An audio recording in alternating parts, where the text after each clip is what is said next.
Superintendent says he wants to get a waiver that would allow his schools to opt out of a state mandate that he thinks promotes bullying. Good evening, I'm Marcia Bonhart. I'm Michelle Kingsfield. 2 years ago, Ohio began requiring schools to test body mass index in an effort to fight childhood obesity. Megan O'Rourke is live to explain why some argue the tests could do more harm than good. Huber Heights City School Superintendent Bill Kirby tells me tonight he'll ask the school board to grant him approval to submit a waiver that would allow his district to opt out of the B.M.I. testing because he thinks it's not the school's place. Instead, it's the parents. Take a peek inside the Wayne High School gym during phys ed, and this is what you'll see. Volleyball, basketball, table tennis, all fun activities that are encouraging kids to be active.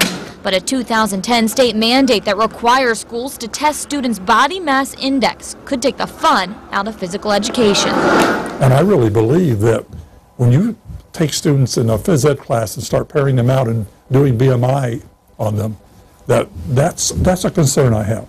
How are students going to feel about getting up and going to school that day when they're going to have their body fat measured? The Healthy Choices for Healthy Children Act requires schools to test students' BMI, or weight-to-height ratio, in kindergarten, 3rd, 5th, and 9th grades. Huber Heights Superintendent Bill Kirby calls it a bad idea. He says in a day and age of declining budgets, the testing takes too much time and money, not to mention the mental implications it could have on heavier kids.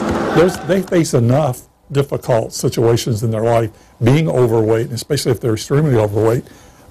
Let's be sensitive to their already having concerns in self-worth.